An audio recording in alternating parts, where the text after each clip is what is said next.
दोस्तों, हमारे इस क्षेत्र के अंदर एक धारणा चलती है कि अगर आप साधारण परिवार से हैं तो आप मेडिकल सेक्टर में नहीं जा सकते, एमबीबीएस नहीं कर सकते, डॉक्टर नहीं बन सकते, क्योंकि ये काफी खर्चीला सेक्टर है।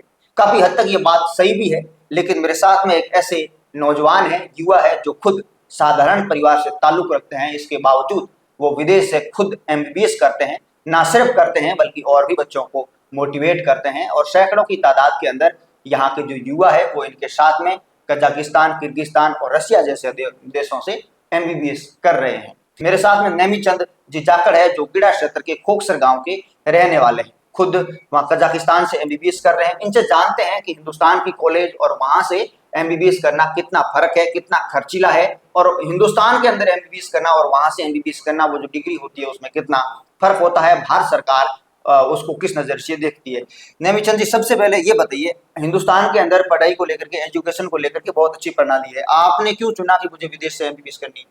देखो, मैंने विदेश के लिए एमबीबीएस के लिए इसलिए सुना क्योंकि हिंदुस्तान में जो प्राइवेट कॉलेज है उसकी फीस बहुत ज्यादा है। अच्छा। यहाँ के जो कोई भी अगर गरीब परिवार से एमबीबीएस करना चाहता है तो उसके लिए 1-1.5 करोड़ रुपए एमबीबीएस के लिए खर्च नहीं कर पाता है। और विदेश में अगर कोई भी एमबीबीएस करेगा तो 25 से 30 लाख में एमबीबीएस हो जाएगी।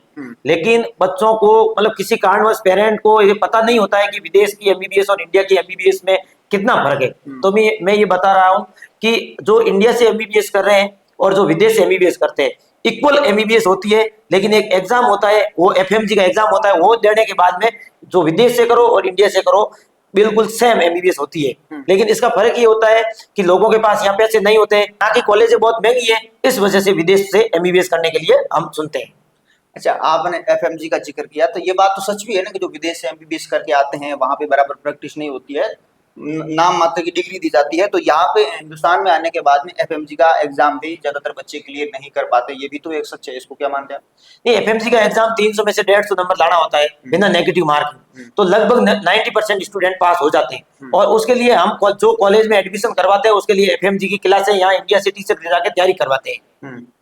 अच्छा, आप वहाँ फिलहाल कजाकिस्तान से कर रहे हैं, तो हमारे क्षेत्र के कितने बच्चे हैं जो वहाँ पे? अपने क्षेत्र के 100-150 बच्चे हैं जो कजाकिस्तान और किर्गिस्तान से मेरे एडमिशन कराए हुए अभी एमबीबीएस चल रही है। और उसके अलावा मैंने कजाकिस्तान में कजाक नेशनल यूनिवर्सिटी में एडमिशन कराया है, वेस्ट कजाकिस्तान में एडमिशन कराया है, अस्ताना मेडिकल कॉलेज में एडमिशन कराया है। उसके अलावा अभी 2 साल से मैंने किर्गिज नेशनल यूनिवर्सिटी बिश्केक में पूरी हमारी टीम काम करती है, उसमें 300 सीटें ऑल इंडिया से हमारी पूरी टीम ने ले रखी है। तो उसमें हम राजस्थान से हम खुद काम करते हैं और ऑल इंडिया से हमारी कंसल्टेंट्स काम करते हैं। ये बताइए, जैसे विदेश से एमबीबीएस करते हैं, एक तो पहला रीजन ये हो गया कि हिंदुस्तान के अंदर जो पढ़ाई है मेडिकल सेक्टर की महंगी है, वहाँ पे सस्ती होती है, इसके अलावा कोई और कारण? और कोई रीजन नहीं है। हाँ। जो विदेश के एमबीबीएस और यहाँ की एमबीबीएस इक्वल है, बस बात पे पैसों का फर्क रहता है।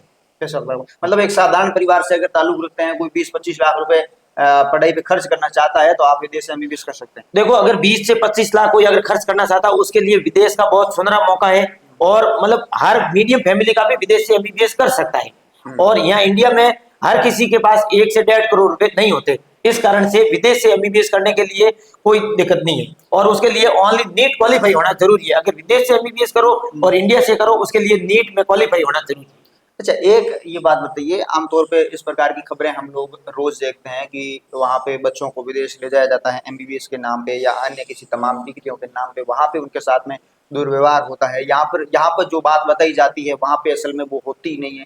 इस प्रकार की भी काफी खबरें आती है, उसको लेकर के क्या सोचते हैं, क्या कहेंगे? देखो, विदेश में अपने को एक तो यूनिवर्सिटी गवर्नमेंट ही चूज करनी चाहिए। अच्छा। ये जो यहाँ से जो खबरें आती है वो सच भी होती है 10% तक, 90% तो झूठी भी होती है, लेकिन 10% सच होती है। तो उसके लिए मैं हर पेरेंट को यही सलाह देता हूँ, एडमिशन आप किसी से भी कराओ, कहीं से भी कराओ, लेकिन वहाँ की गवर्नमेंट यूनिवर्सिटी में ही एडमिशन करवाना चाहिए।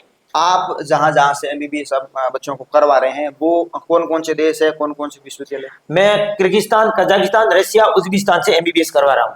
वहाँ से 4 देशों से मतलब आप एमबीबीएस करवा रहे हैं? हाँ। अच्छा, बिल्कुल। अभी नीट का जो रिजल्ट है वो आने वाला है। तमाम ऐसे बच्चे हैं जो जिनका ज़्यादातर बच्चों का सपना है कि एमबीबीएस करना है।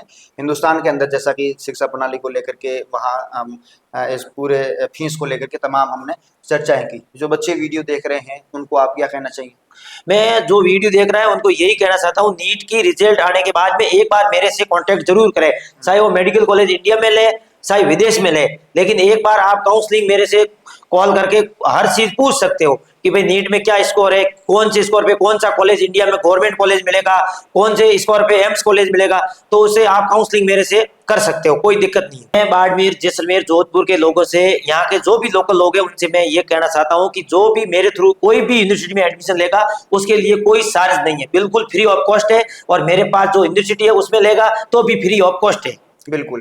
तो एक धारणा आपकी ये रही होगी कि भाई ये जो भाई साहब है इनका ये कहीं ना कहीं एक तरफा एक बिजनेस है, तो ऐसा भी नहीं है। इन्होंने कह दिया कि इस क्षेत्र के, अगर हमारे थार के इस क्षेत्र के अगर कोई भी बच्चा इनके साथ में वहां पे चलना चाहता है, वहां से एमबीबीएस करना चाहता है, तो उसके लिए अपनी तरफ से ये 1 रुपए भी नहीं लेंगे। आप लोग इस वीडियो को शेयर करें।